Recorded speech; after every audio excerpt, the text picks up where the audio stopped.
Welcome to My Favorite Mystic, a podcast about the weird and wonderful world of mysticism. I'm AJ Langley, and today I'm joined by Travis Stevens. He's a lecturer at Santa Clara University. Travis, thank you for being here. Oh, of course. It's a pleasure to be here. Thanks for asking me. Absolutely. So today you're here to speak about Beatrice of Nazareth.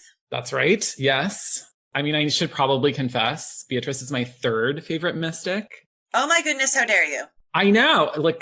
And the name of the podcast, and I feel kind of bad about this, but the other guests, I just want to compliment them on their amazing taste in mystics. And also, please don't tell Beatrice of Nazareth that she's my third favorite mystic. I can't imagine she would be particularly happy about that. Exactly. Yeah. So that's a problem. So that's my story. Beatrice is really wonderful, and I definitely want to talk about her today and all of her weird and wonderful writings. And by writings, I just mean one. I mean, if you make it in the top 3, you should still be pretty happy about it. Right? Absolutely. I mean, there's a lot of mystics. Anyway, before we get into Beatrice, tell us a little bit more about you. How did you get interested in the academic world of mysticism? I feel like this is the question that I also love asking people who do this work because the answers are so different.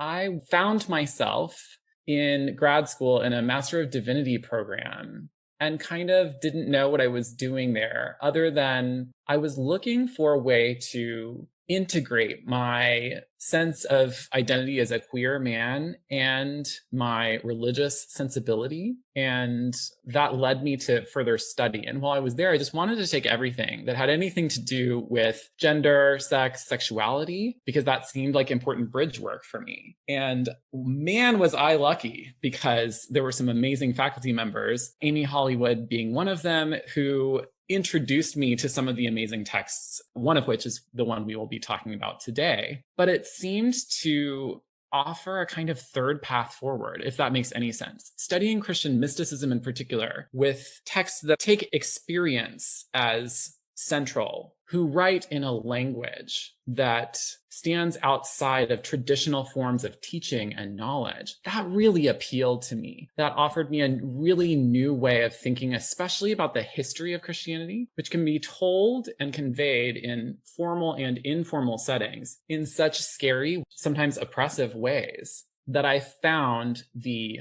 multiplicity of meanings possible in not only the texts themselves, but of course, it's hard to extricate our own interpretations from these texts. But that felt like such a great place for me to explore, not just who mystics are, but who I am as a person. Wow, that's really profound and beautiful. Thank you for sharing that with us.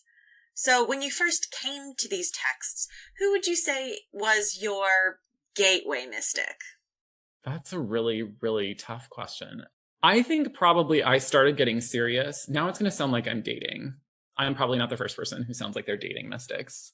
I would say Angela Foligno was probably the first text. The memorial was where I set up and took notice. I already knew there was a lot of great stuff going on in the Middle Ages in Western Europe. It related to the tradition that I was aware from through my own religious practice. But this was a point where I said, what the hell is going on? What is happening? Why are we drinking from a side wound? Like, what does that... Now you're going inside the side wound? Like, slow down. What are you doing right now? Like, I don't know what's happening, but I want to know more. And I think I wanted to know more because, again, it offered this really different way of approaching a tradition that I knew and loved, but had also kind of rejected me as a full person, as a full queer person. I should totally put an asterisk here and say that I got very lucky and found religious community that was accepting, but I experienced my initial coming out as a form of breaking up with part of that tradition. So I just found this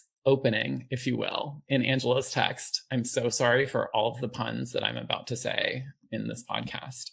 That moved me to reconsider.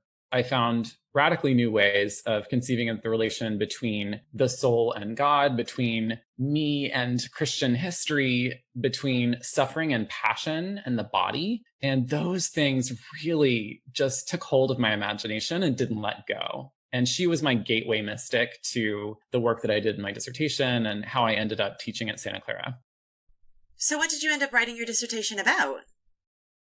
The dissertation began with my curiosity about Angela, and it was a conversation with my advisor who said, okay, well, what is it about this text? Do you want to write a dissertation that's just about this text? And he said, no, I don't. I want to expand into some other thinkers, particularly mystics, but I wanted to expand into other, shall we say, Christian thinkers and Christian writers who were also talking about love in ways that related to the passion on the one hand. And as I developed my research, it also intersected with this growing discourse across literature of various types, not just religious literature, that we can call lovesickness. And the ways in which lovesickness broke across any perceived boundaries that were between body and soul and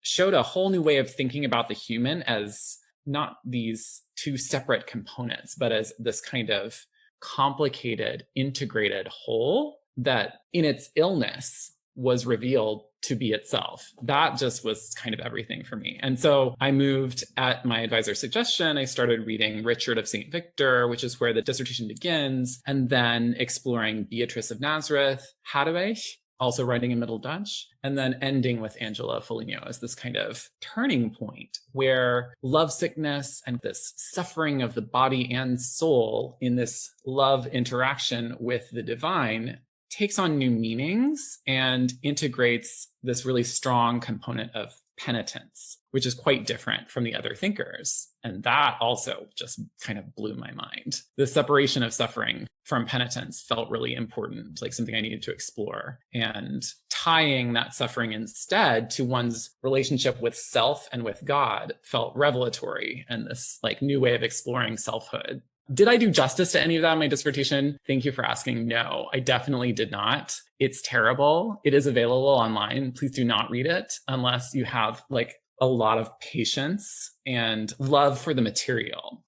But I mean, who wouldn't love the material? So you didn't do justice to lovesickness. What is it that you are working on now? Okay, my current job situation asks me to teach religion courses, Santa Clara undergrads. They have a lot of choice of which course they want. And so I try and come up with sexy classes so that I can be filled with students who have some curiosity about something I'm going to teach them. So one of the courses I did was centered on this. I did one on lovesickness, which was great fun. And we got to read some things that I don't usually get to read in a religious studies department with my students. But I also did a course, for example, on the history of the devil and demonization that helps them think about the relationships between religious language and this figure of the devil that lurks in Western history and how it relates to the way that society treats certain groups. And so that was, oh my gosh, that course is so much fun to teach. But I find, and this is a question I have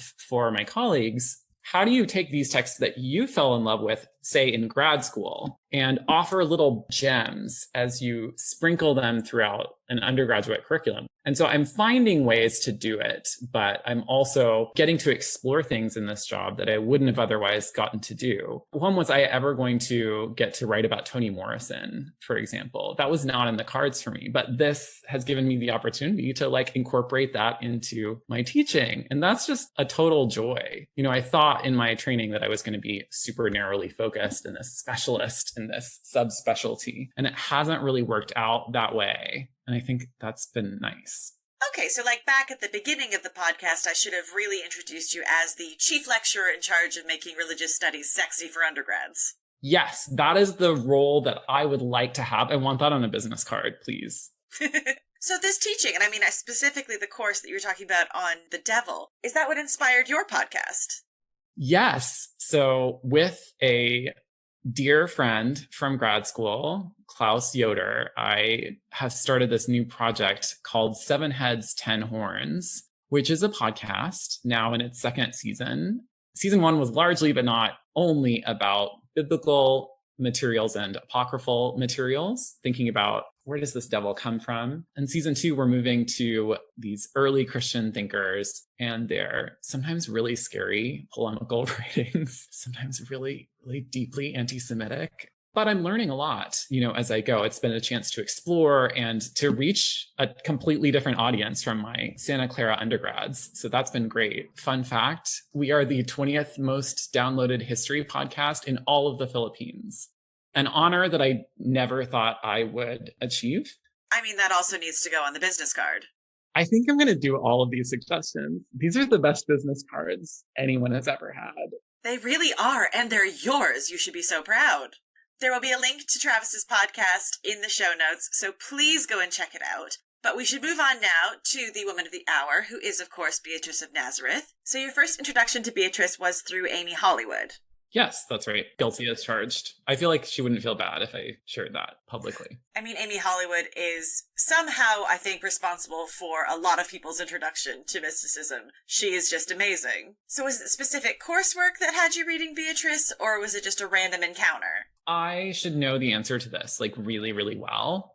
I got serious about Beatrice in my conversation with Amy about my dissertation plan. I had read her before, though, probably in Amy's medieval theology class. And then later, when it was time to choose a dissertation topic, Amy saw how it would fit in with my focus. And it really did. It was wonderful. I really love this text. Do you remember your first impressions of Beatrice? Yeah. Certain themes stood out to me. I love that it was short. It's really short. Not because I am lazy, although that's definitely the case, but because there's a kind of mystical pithiness to it. There's a sense of really rich language that's packed with layers of meaning. It's very complicated. It's so easy when you write about Beatrice to write something much longer than what she wrote, because you can't track the language without seeing, oh, actually, when she says this word, it means 6 different things and it interrelates with these other themes. So I think I was drawn to the complexity of the text, its pithy quality, certain themes, which I'm totally toying with you. I'm waiting to talk about, but I'm very excited about. But I will name drop them here. I would say ecstasy is one.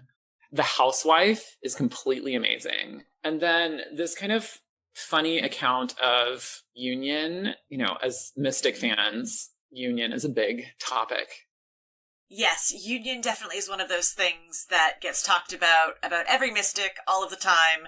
And how did they unite with God? What were they trying to do? Tell me all about it. It's definitely, something that constantly comes up.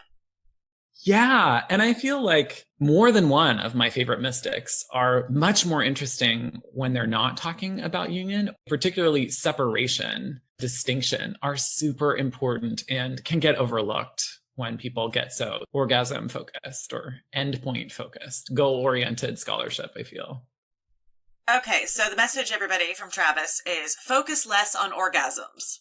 Well, now I want to revise it and say, keep focusing on orgasms, but notice that they happen sometimes at moments of absence and what that means. Or maybe orgasms is wrong.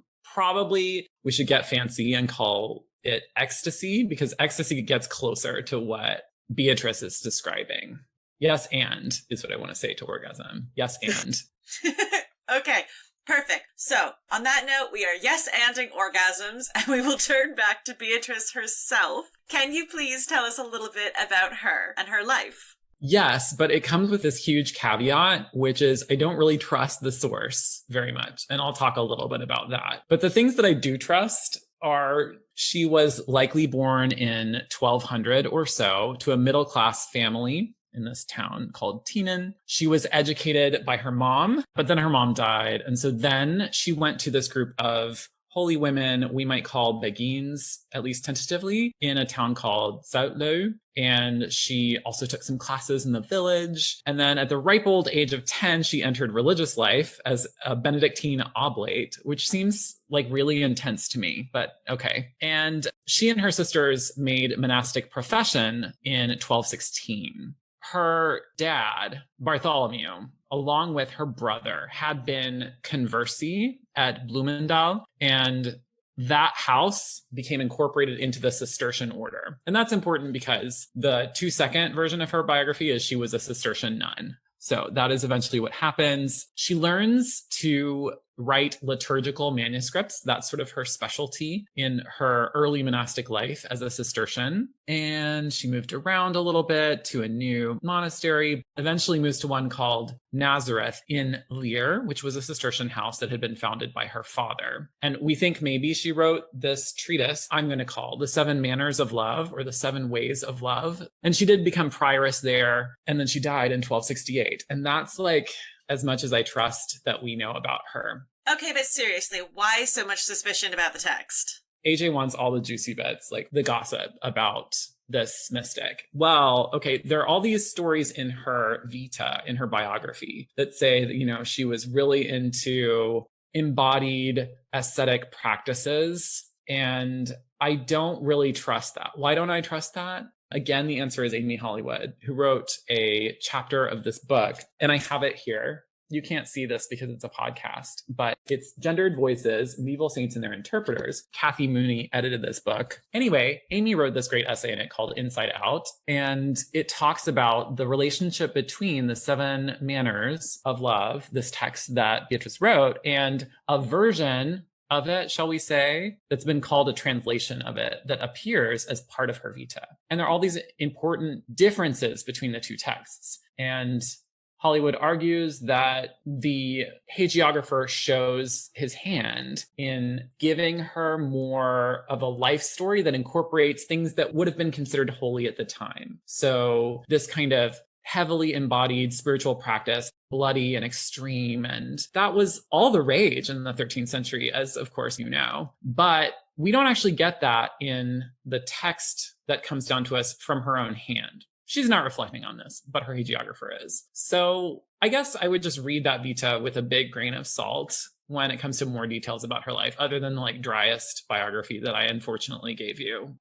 Okay, so we have no faith in the hagiographer, and we're ignoring all of the bloody, gutsy, gory stuff that he includes. But what about her actual text? What is it about? What are the themes that you like? Tell us all about it. Okay, this is the best part. I'm super excited.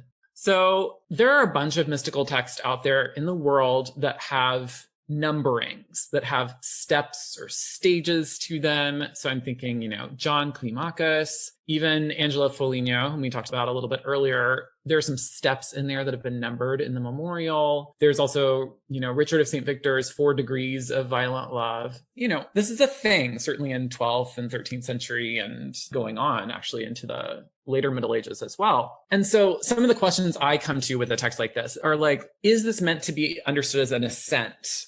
That is like, we're climbing, we're going from a low level to a high level, or is there something else going on here? And I think when it comes to this text, the first thing I want to say is don't get too comfortable with the idea that this is a straightforward ascent. But I do think that based on a few words, that she does think of some of the later steps 5 through 7 as higher. She does use that word to describe them. And certainly the whole thing is about a movement to God, to the beloved, and we'll talk more about who that is powered by desire is the word, and takes expression in this thing called work, which I also have much to say about. So who is the beloved in Beatrice's text? It is this thing called minna. What do I mean? What am I talking about? It's just the word for love, but in this text and in texts of other mystics writing in this language, it's a super polyvalent term that is at once an allegorical figure, a personification, if you will, of love, of Christian love of neighbor, of love of God, of God's love for humanity, of humanity's love for God. So all of those meanings are there.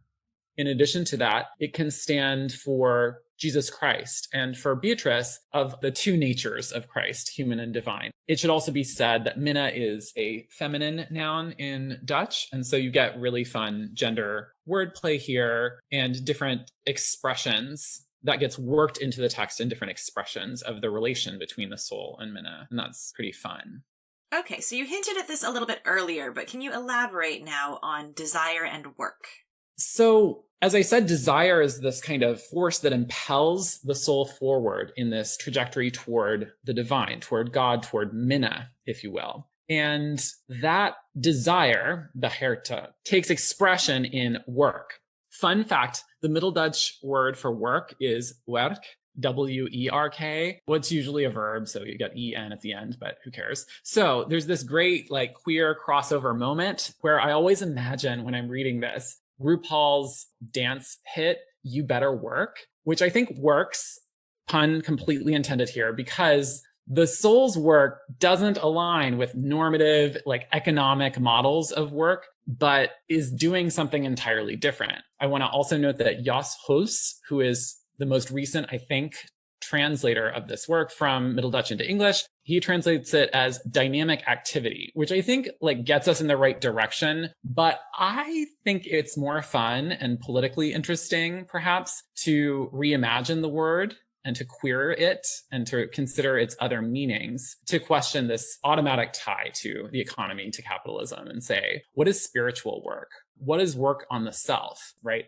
So Beatrice works this out, if you will, right at the outset of the first manner. So at the beginning of the text, she talks about how desire both comes from minna, or love, then enters the soul, and then takes the form of a desire for minna. So it's like God taking you over and then loving God's self back over again, kind of a descent-ascent model, a bit of circularity for sure. And the desire is in part the work of the soul on themselves, a kind of self-work.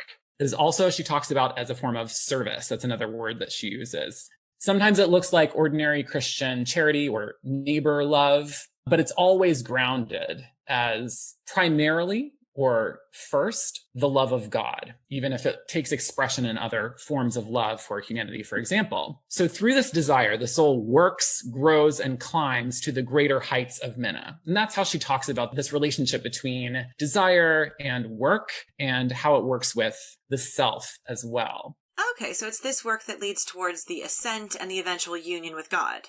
There is definitely an ascent in mind here when she talks about climbing to the greater heights of minna and a kind of goal of union, but there are other dynamics at play as well. It's not just that the soul works, it's that minna works in the soul. So that leads us into two of my favorite themes that I want to talk about today. And one of them is the housewife. And I know, but it's not what you're thinking. And the other is ecstasy. And both of these examples, I think, show how minna's work is transformative and help us question what is the nature of this werken that sits between the soul's agency and that of minna? And how does transformation take place through this dynamic relationship? Okay, let's get into it then. Tell us about the housewife. So this is really fun. So the housewife comes from the sixth manner. So I'm skipping way ahead, almost to the end of this text for this one. But it's based on Proverbs 31. So she's not inventing this figure out of nowhere, but I think it's probably good to hear a little bit from her own voice, if you will, or her own words. See then, Minna is like a housewife who manages her household well, guides it wisely, orders it beautifully, protects it providentially, guards it prudently, and works with discernment. She stores up and produces, does everything, or leaves it undone according to her will. That's how it is with this soul, too. It is Minna. Minna rules powerfully in it and can work and rest there, doing and leaving undone, without and within, according to her will. So what do I love about this? First, that you were asking me about first impressions of this text earlier. My first impression when I saw the word housewife was horror. I was really worried about where this might go. And that, I think, speaks to my own expectations about medieval texts and less about the reality. So the housewife here is a figure who is in charge and who is a manager and who does her work well. And that's coming pretty directly out of Proverbs. But one of the things I find interesting when it comes to work, this idea of this dynamic relationship between Minna and the soul, is that Minna has taken over the soul and manages it. It's not this violent takeover in this metaphor anyway. We're going to go there later. It's going to get really terrifying, actually. But here, it's like someone who brings order and purpose to a household or to the soul. And that seems lovely. And she does it through this combination, this interplay of working and resting. So again, we're getting back to that idea of work as a kind of possession. So you're possessed by love, and love, rather than working something horrible in you, transforms you and your life through this kind of cooperation, this relationship, this inhabiting or this possession. And I found that super awesome and amazing. I mean, that's all well and good, but you mentioned darker things? What is that about? Oh, good. It's going to get really crazy really fast. And this is one of the things that I love about the text because it just demands of us some very difficult feats of interpretation. So let's get down to some ecstasy and some lovesickness. One of the things I want to keep in mind as we look at the text is what is the relation between body and soul, but also between self and Christ? And the way in which these boundaries are challenged, I think, is really interesting. And what do we do with some of this language? So let's get to it. This is my favorite one. We're in the fifth way of Minna, the fifth manner, if you will, of Minna at this point, and things are starting to get a little bit nuts. So in the beginning of that manner, she writes that Minna is powerfully awakened in the soul and comes to life like a storm. So yeah, we've got some moving and shaking that's already going on here. And then we get to this part.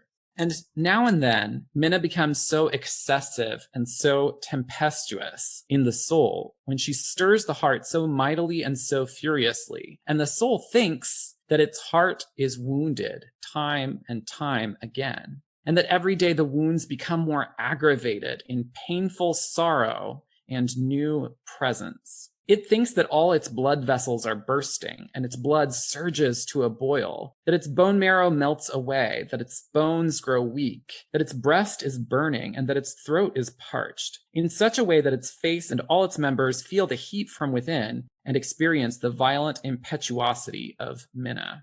So there are other parts of the text where this kind of language appears, but this really got me interested. There are shades of course, passion spirituality here. You can't hear this language about blood, certainly. You can't probably hear this language about the heart and not think about, especially texts that come much later, sort of later medieval spirituality of the passion comes to mind first. But there's also this similarity, not so much in this passage in terms of symptomatology, but in terms of its effects, there is a structural similarity, if you will, to lovesickness. This idea that the desire for God and the pain of God's absence, of Minna's absence or perceived absence from the soul, that sense of abandonment is what causes this violent set of feelings that cross boundaries between the soul and the body. And how great is that, right? I think weirdly, it's this moment of rupture that points to our wholeness as people. And for Beatrice's theology of our boundedness with a God who is also a suffering God, you feel that it's funny. You might say union, I would not, but you feel that commonality between this incarnate Christ and this suffering woman and their lovesickness for one another in the moment of what is actually the opposite of union. And that is what I would call ecstasy, lovesickness, passion spirituality. I have called it before violent love. And I think that that's right, but only if you're reading Richard of St. Victor's treatise. Is that a very helpful phrase? I think that's really interesting. I like the idea of the mutuality of this relationship, this idea that Christ's also lovesick for the soul. And I think it makes a lot of sense, especially when we see in these visionary texts examples of Christ longing for the love of humanity and his dejection when they don't show him the same love that he has shown them. Yeah, for sure. That's completely fair. And one of the questions I have that remains with this text is, to what extent and how might we know if and how Christ is lovesick for the soul as well? And if that's the case, then how these absences come about? What are the necessary conditions that force this separation for an all-powerful God? It seems hard to understand. And I think the answer probably has something to do with a very elaborate understanding of Christian time and eschatology and like how these moments get ruptured and God's time and human time in the incarnation, in these moments of painful separation, in the occasional, and they are included in Beatrice's itinerary, the occasional moments of erotic union, right, that are passing, where desire seems to come together in a happier, more blissful sense, but that are more marked and interesting in their departures. Yeah, it's good stuff. So that's a little taste of the ecstasy and the lovesickness that I think was my main draw to this text, really. That is amazing. Now, I'm really sad to be saying this, but we are unfortunately coming towards the end of the podcast. This is normally the time when I ask, why is this mystic your favorite? But you've already kind of thrown yourself under the bus by saying that she's not. So instead, I'm just going to ask you, what is it about this text that you still love and find so intriguing?